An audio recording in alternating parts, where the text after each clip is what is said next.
Welcome friends. आज का topic है माई एसक्यूएल फंक्शन। इस वीडियो में हम सीखेंगे कि किस प्रकार हम माई एसक्यूएल के फंक्शन लिख सकते हैं। चलिए एक एग्जांपल से शुरुआत करते हैं। देखिए अभी मैं फंक्शन इसलिए बना रहा हूँ कि मेरे पास दो टेबल है। एक है मास्टर आइटम जिसमें मेरे पास आइटम के नेम स्टोर्ड है और एक ट्रांजैक्शन टेबल है जहाँ पर मेरे पास आइटम का आईडी स्टोर है। यह काम मैं दो टेबल में ज्वाइन करके भी कर सकता था, लेकिन मुझे आपको फंक्शन लिखना बताने थे, इसलिए मैं ज्वाइन का उपयोग ना करते हुए यहाँ पर फंक्शन के द्वारा नाम कैसे लाते हैं वो बताऊँगा।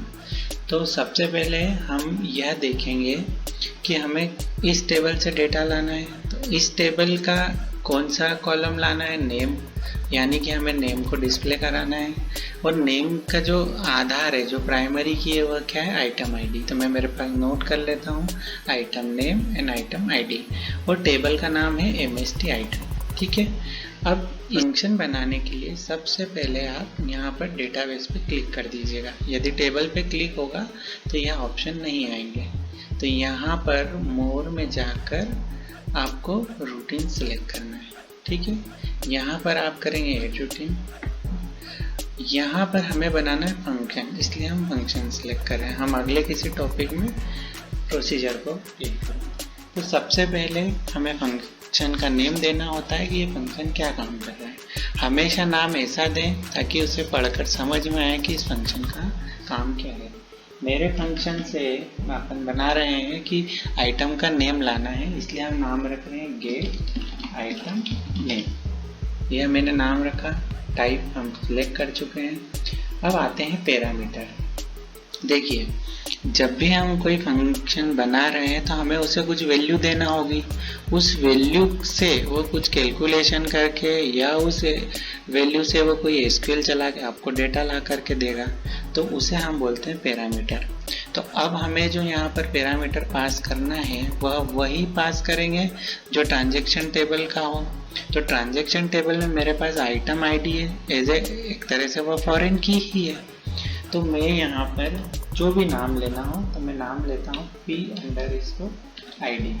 देखिए यहाँ पर पैरामीटर के नाम हमेशा ऐसे रखें कि वो किसी कॉलम से मैच ना हो, क्योंकि हम जब नीचे एसक्यूएल लिखते हैं तो फिर हम ही कंफ्यूज हो जाते हैं कि एग्जैक्टली इसका नाम, यह नाम पैरामीटर का है या कॉलम का है। तो एक स्टैंडर्ड बना के चले कि जब भी कोई पैरामीटर बनाए तो आगे उसके p लगा दें। अंडर इसको लगाना है या नहीं लगाना वो आप आपके हिसाब से देख सकते हैं। तो मैंने नाम रखा pid, उसका टाइप में इंटीजर ले रहा हूँ और उसकी जो लेंथ थी 9 थी, तो मैंने यहाँ पर 9 लिया। ओके। अब हम आते हैं रिटर्न टाइप। देखिए अब यह जो फंक्शन बना रहे हैं ये रिटर्न क्या करेगा? तो अब ये आइटम का नेम रिटर्न करेगा। तो आइटम का नेम जिस टेबल से आप यूज़ कर रहे हैं उस टेबल में हमेशा उसकी विड्थ देखें। तो हमारे इसमें उसका जो टाइप है वह है varchar, और साथ में जो उसका रिटर्न वैल्यू है, लेंथ है, वह है 40। तो सेम यही दें। यदि छोटी देंगे तो इशू आएंगे, नेम कट के आएगा, तो इसलिए हमेशा उसे चेक कर लें। अब एक नया ऑप्शन इसमें आया है कि आपके रिटर्न में आप कोई भी कैरेक्टर सेट करना चाहते हैं, यूटीएफ सेट करना चाहते हैं तो कर सकते हैं। अगर यूज़ नहीं है, आप इंग्लिश ही यूज़ कर रहे हैं तो सेम रहने दीजिए, है ना। अब हम यहाँ से जो भी एसक्यूएल है वो लिखना शुरू करते हैं। सबसे पहले हमें स्टार्ट करना होता है। हमने स्टार्ट कर लिया और इसे एंड कर दिया। जब भी आप एक से ज़्यादा स्टेटमेंट लिखे तो हमेशा यह दोनों लिखने की आदत रखें ही, है ना। अब यहाँ पर हमें वैल्यू लेकर आना है, तो इसलिए हमें एक वेरिएबल लगेगा। तो हमने एक वेरिएबल लेने के लिए लिखा डिक्लेयर। मैं एक लोकल कैरेक्टर वेरिएबल बना रहा हूँ या स्ट्रिंग मान रहा हूँ, तो मैंने ls लिखा, l for local, s for string. यहाँ पर नेम स्टोर होगा इसलिए नेम रख लिया। अब हमें इसका टाइप बताना होता है, तो इसका टाइप हम बता रहे हैं, है ना, सेम वही रखना। हो गया। अब हम एसक्यूएल लिखेंगे सिलेक्ट, लाना क्या है, हमें आइटम का नेम लाना है। इसे कहाँ स्टोर करना है? तो अभी LSNM वाले में स्टोर करना है। कौन सी टेबल से लाना है, तो टेबल का नाम है हमारी MST आइटम। अब ऐसा करने से तो सारे नए आ जाएंगे। और एक चीज़ और कि इसमें हमेशा सिंगल वैल्यू ही रिटर्न होना चाहिए। तो हम यहाँ वेयर लगाएंगे। वेयर लगाने के बाद हम वहाँ की जो प्राइमरी की है वह लिखेंगे और इक्वल टू करके हमने जो ऊपर पैरामीटर लिखा है वो पैरामीटर कर देंगे और हमेशा सेमीकोलन लगा देंगे। इसके बाद हमें वैल्यू रिटर्न करना है, तो हम रिटर्न करेंगे और रिटर्न में हम LSNM लिख देंगे। देखिए यहाँ पर यह जो PID है यह कौन सा हो गया, जो हमने पैरामीटर में यूज़ किया था। आप एक से ज़्यादा पैरामीटर भी यूज़ कर सकते हैं। फंक्शन हमेशा एक ही वैल्यू रिटर्न करता है, इसलिए यहाँ पर एक ही वैल्यू का ऑप्शन है। वो अलग बात है कि आप यहाँ JSON या कुछ और यूज़ करके मल्टीपल वैल्यू पहुँचा सकते हैं, बट ये हमेशा एक ही वैल्यू रिटर्न करता है। इतना करके आप सेव कर सकते हैं, लेकिन यहाँ पर कुछ और ऑप्शन है, मैं वो भी आपको बता देता हूँ। यहाँ पर है डिटरमिनिस्टिक, है ना।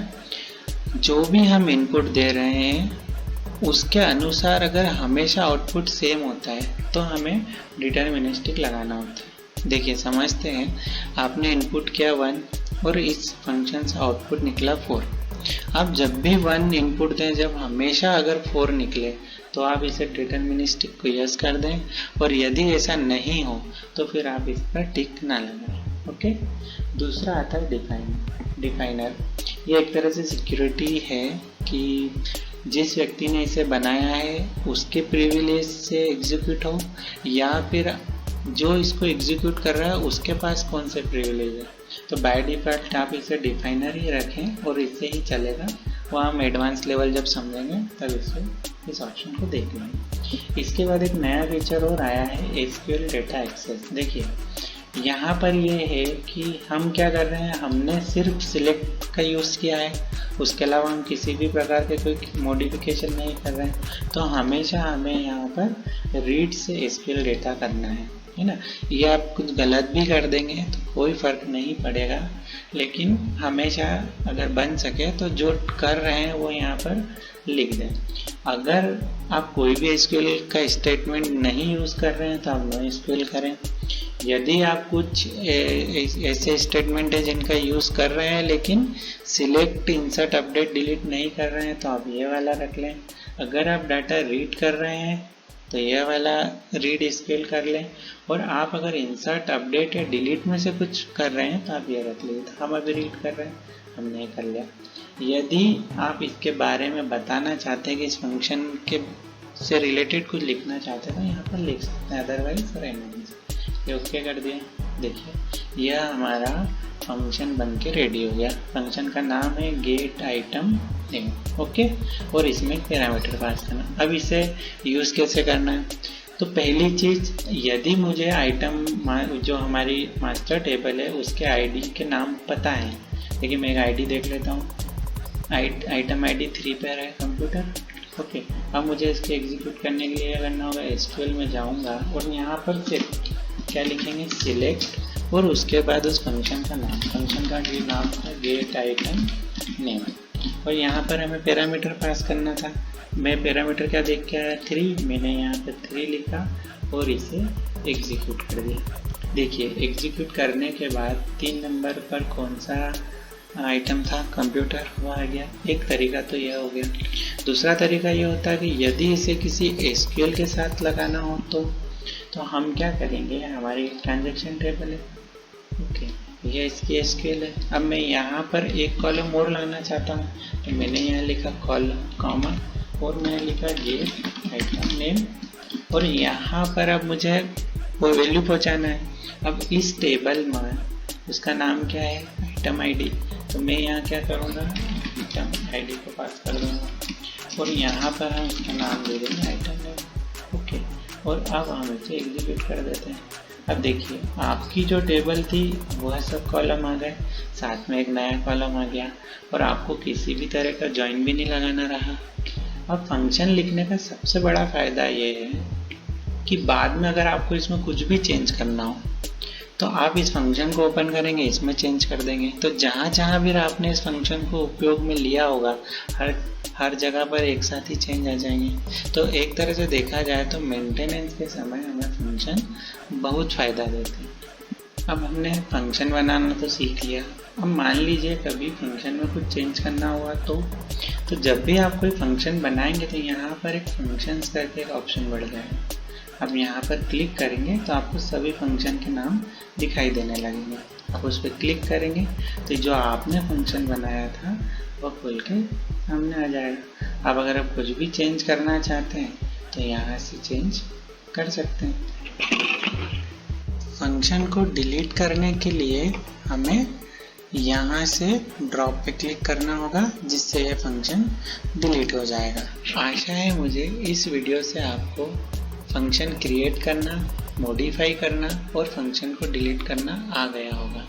यदि आपको कुछ और समझना है तो आप मुझे कमेंट कर सकते हैं। साथ ही में मैंने इस पूरे वीडियो का एक आर्टिकल भी लिख दिया है, जिसकी लिंक मैं डिस्क्रिप्शन में दे रहा हूँ, साथ में सबटाइटल पर भी दे रहा हूँ।